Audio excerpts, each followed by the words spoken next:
之前有很多人，就是不仅仅是我，很多学生家长都通过各种渠道向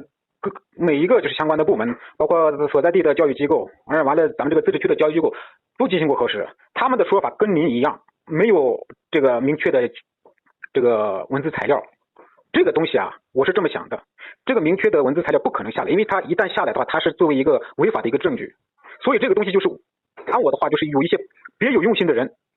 在搞这种小动作，他们不会发这种文字材料，因为他们明明知道这是违法的事情。这个东西我是要向国家要向国家反映这个情况的。我觉得这才是真正的破坏民族团结、民族情感的一个问题。您说的这个情况我们是了解了，但是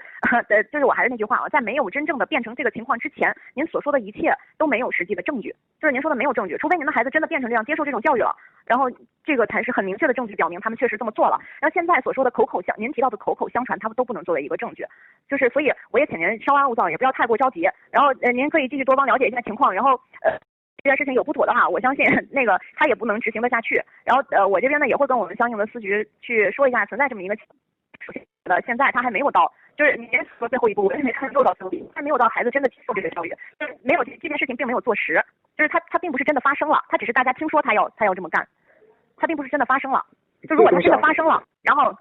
他产生了坏的影响了，就他确实产生坏的影响了，那您再反映。我们一定会听取，就是我们一定会听取您的意见建议的。但是现阶因为并没有一个怎么讲，就是我这么说可能会对您稍微有一点冒犯，就是也希望您理解，就是从我们这边来讲，就没有一个实际的表明他一定会这么干，所以我是人云亦云了是吧？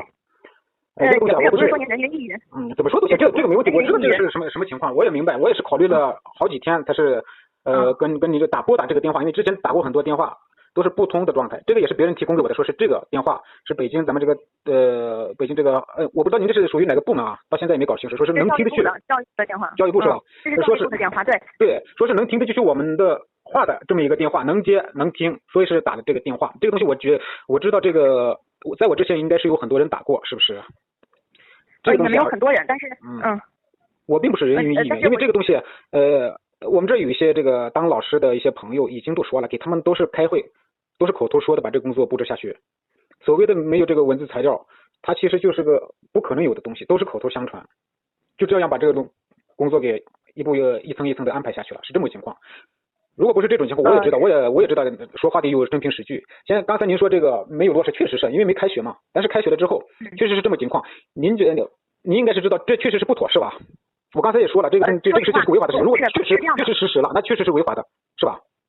是这样的，我跟您说一下，对于法律的理解，每个人都是有不同的理解的。然后，但是对于国家的民族政策，肯定是以最大的一个前提，就是有利于民族安定团结的这个角度来考虑的。然后，但是具体怎么去理解这个事情，一方面是我们的解释有没有到位，一方面呢是大家是怎么看待和理解这件事情的。这是两个主体做的两件事情。然后，因为我不是负责民族工作的，所以您提到的是否违法，然后能不能这么做，还有我们教育部是怎么考虑的，我都没有办法给您一个明确的答复，因为这不是我的业务，就是我不熟，我不能随便给您答复，答复答的答案都是不对的，对。然后您提到的这个情况，我会很客观的向我们负责这个事情的同志，就是负责这个事情的司局去说一下存在这么一个情况，但是他们的考虑和咱们这个就是咱们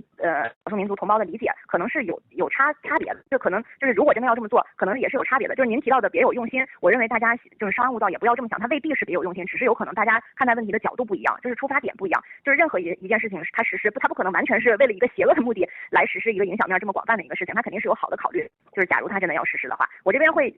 因为您我可以感受到您的态度非常的恳切，就欲求也很强烈，我会向我们相关的司局去进行反映，这是肯定的。但是我也希望您能稍安勿躁，就是等一下看看具体这个事情会不会落地，然后落地以后对孩子到底有没有产生什么影响，然后家长再来着急，